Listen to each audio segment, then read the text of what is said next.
What's up? You got your boy DyReck, aka Native Shades, reminding you to like and subscribe. Because today we're going to be talking about an interesting topic, a topic for the ages. What was the biggest leap that you took in your music production? As far as what piece of equipment, what strategy, what it could be anything caused you to make the biggest leap, was the ultimate game changer for you to bring you from 0 to 100. What was the big thing? Now, for the most part, when we start out, we always have humble beginnings, We don't have the latest and greatest product. We have, pretty simple equipment that can just get us from point A to point B.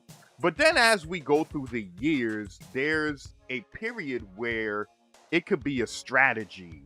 It could be a piece of equipment, a pair of speakers, a certain DAW, or even a particular technique that we use that just gives us this huge jump from the back of the line to the front. So what was that main piece of gear or that technique or whatever? What was that for you? Like, what would you say was the thing that just leaped your whole music production? For me, I would say is A and being. I know you're like, what is that, a shopping mall in Queens or something like that? What are you talking about, DyReck? No, but A, being my work against a known producer's work or somebody else's dope track. Doing the A and B test. Like recently, I tried it on a track called Uptown Hit from a rapper named Curious George. I know, crazy name, right? The album was called Constipated Monkey. For real, check this out. But yo, he had a track called Uptown Hit, where it's the Uptown Hits, catch the Uptown Hit. It's the Uptown Hit, strictly Uptown Hit. The beat was crazy. You know what I'm saying?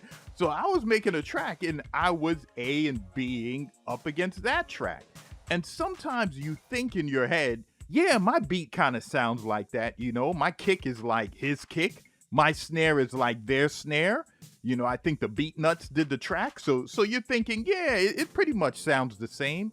But when you actually stop and actually listen to the A and B, you start hearing different things. You start saying, no, his beat got this compression underneath it. You got to compress yours more, and you'll compress yours more.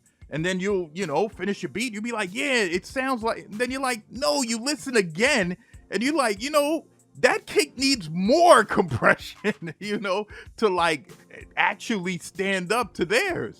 So then you compress your kick more. And then finally, you get your sound pretty much on the same par as that sound that you wanted to capture that they had. And then when you let people hear it, they're like, wow, this thing is great and this thing is amazing.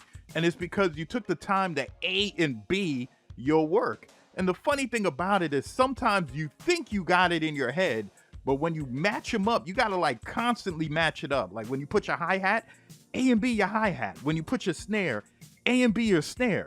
And it's not like you're trying to make the exact same track like them, no, but you just want the same kind of vibe that they had in their track to be in your track. So what say you?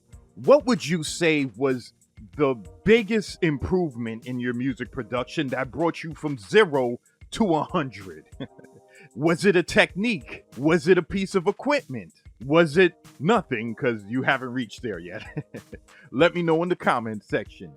So this is your boy DyReck, aka Native Shades, reminding you to like and subscribe.